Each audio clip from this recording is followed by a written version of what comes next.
Pênalti. Houve o pênalti. Partimos de uma premissa correta, então. Perfeito. Premissa correta, o Jô vai e segura o Cuesta, né, impedindo ele de continuar. O De Lima está ali observando. No começo ele até observa a bola, que é um erro, né, uma prática comum dos árbitros, às vezes ficar olhando a bola, que era a referência antiga. A referência sempre é o ponto futuro, que é para onde vai a bola.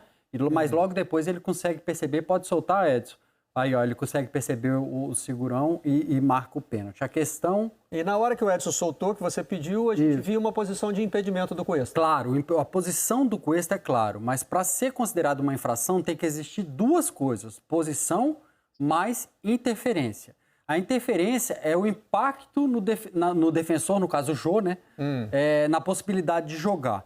O que acontece nesse lance? Primeiro que a bola, ela antes de chegar, pode soltar, Edson, e para na hora que o Gil tenta cabecear. Nesse momento aí, ó, antes dela chegar, ou seja, o pênalti já foi cometido há bastante tempo, tá? Antes dela chegar, tem a possibilidade do Gil jogar e depois o Cantígio, ele joga a bola. O que habilitaria o Cuesta se ele tivesse em pé aqui sozinho. Então, no momento em que ele joga, o Cuesta, mesmo numa posição inicial de impedimento, estaria habilitado pelo fato do Cantígio jogar. Isso é só um detalhe na questão. Tem um detalhe muito importante, aliás, né? Mas o que eu quero dizer é que no momento... Para só um minutinho, Edson, volta só um pouquinho. Esse toque do Cantígio deixou a bola viva. Esse toque aqui deixou a bola viva, é outra jogada, porque ele jogou a bola. E aí o pênalti já foi cometido. O pênalti já tinha sido cometido. E se você olhar no momento em que o pênalti foi cometido, pode voltar, Edson, por favor? Volta. Aí. No momento em que ele é cometido, olha só a distância da bola. A bola não está em disputa. Não tem como você falar que a bola está em disputa pelos jogadores. Deixa eu ver se eu entendi, puxando um exemplo aqui que acho que vai tornar as coisas mais claras. É o Yuri Alberto que está ali no meio? Totalmente impedido na marca do pênalti. Se ele sofresse um pênalti ali, era para marcar? Então, não. Né? Segundo a regra, não, mas isso é absurdo. Não, calma. Você fala em que... Não, em que momento? Agora. Não. Se ele sofre um pênalti aqui... Você tem que marcar, pô. Tem que marcar o pênalti. Tem, desculpa. Bom, você vai ter que marcar porque a bola ainda não está no contexto de disputa. Okay.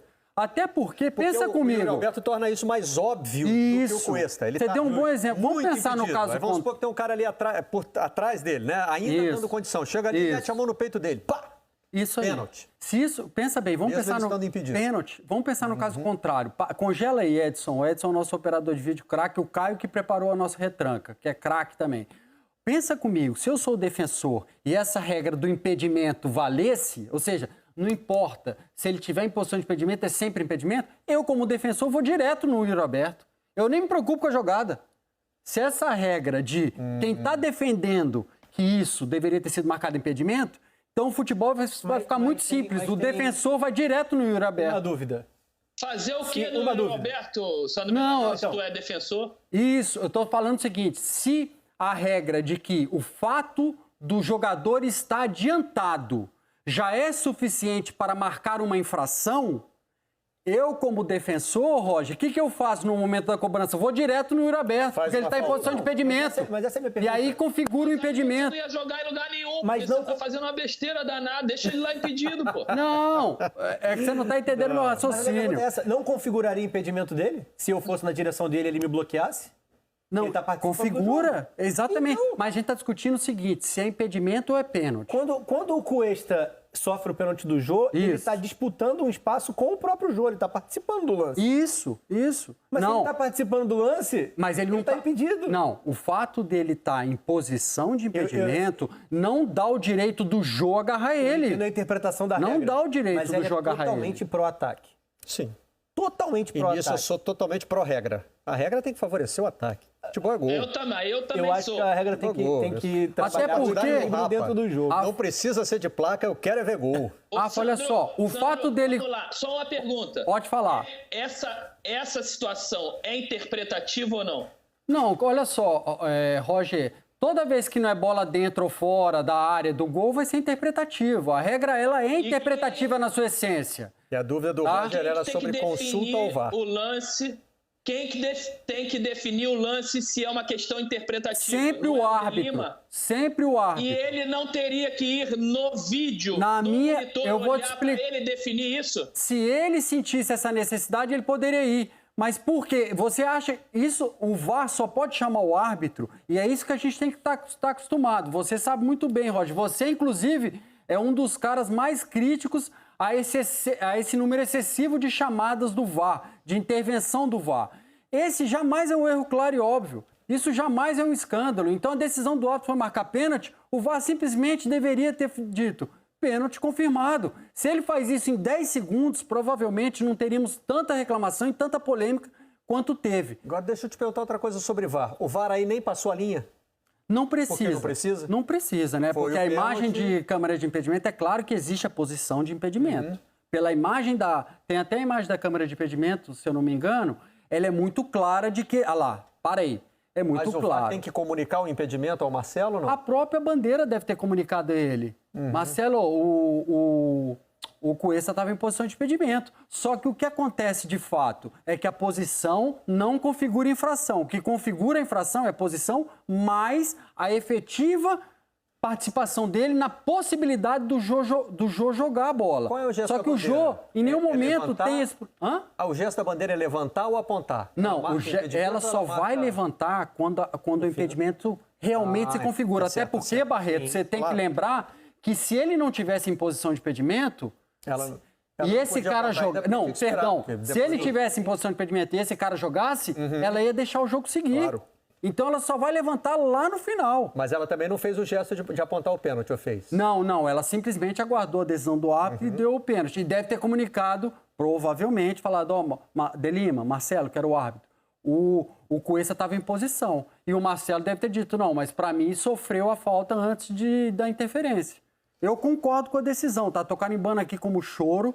Para mim é uma decisão que você pode até discutir até amanhã essa decisão em boteco e tal, mas se você falar sobre a efetiva interferência do Cuesta no Jô para caracterizar um impedimento, não. O Jô que toma a decisão de pegar o Cuesta e agarrar o Cuesta e cometer o pênalti antes da bola estar em disputa. Até por... Para aí, Edson.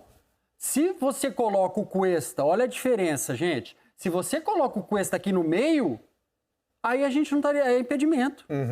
Aí, vamos supor que o Cuesta sofre um pênalti no meio desses jogadores aqui. Ele sofre um pênalti. Aí eu vou marcar um impedimento, porque ele está efetivamente participando da jogada.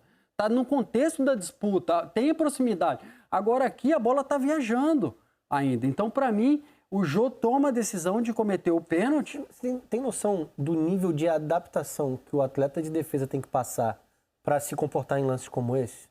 E o Jô nem é um atleta de defesa, o Gil não deveria ter ido cortar. Ele está em ação de defesa. Então, o Gil não deveria ter ido cortar, o Cantígio não deveria ter corrido para trás, nem o Jô deveria ter disputado espaço. Mas eles não têm como saber, né? Mas isso é absurdo. Eles estão jogando futebol. A minha discussão é sobre a regra, não é sobre a aplicação dela. É óbvio que o Cuesta está disputando espaço com o Jô na jogada. E ele é derrubado partindo de uma posição de impedimento. Ele está disputando... Desculpa, Rafa. O Cuesta não está disputando espaço nenhum.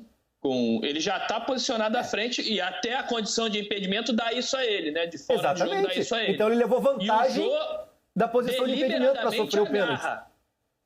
Ele levou vantagem. Da posição que ele se colocou. Você entende? É uma discussão que é anterior à aplicação. Então eu concordo com o Sandro. Dentro do que é o desenho, o árbitro deu e ponto. O Gil não tem como saber porque a jogada está acontecendo nas costas dele. Aí a decisão que ele vai tomar é... Você entende a mudança na dinâmica do jogo? Mas o Jô tomou uma decisão errada. O Jô derrubou um cara em impedimento. A linha já está... Do jeito que o Inter posicionou os jogadores, a linha já está toda quebrada, né? Ela não está nem em linha. Porque eles não sabem para onde vai sair o lançamento. Se o Yuri Alberto tivesse aqui, no meio, seria configurado também. Se ele viesse para cá, impedimento. Ele estaria disputando essa bola. Mesmo sofrendo o pênalti. Mais uma coisa, Rafa, isso não muda em nada o comportamento defensivo do Jô e do Cantígio. Você é treinado para fazer isso. Desculpa, Rafa. Qualquer bola colocada na área, você não pode abandonar o lance. Você é treinado para fazer... Você não pode abandonar o lance. Exatamente. Depois ver o que vai acontecer.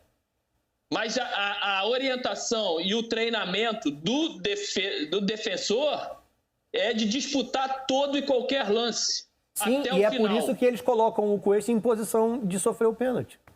Exatamente porque você trabalha em algo que é contrário à regra, você proporciona situações como essa, entendeu? Mas aí é efeito colateral. Aí não tem como saber. Sandro, para a gente fechar, claro que a discussão no boteco, né? Claro. Tem boteco aberto, né? Então vai continuar. Tem gente discutindo na rede social. Agora, eu queria avançar para uma discussão que houve no campo.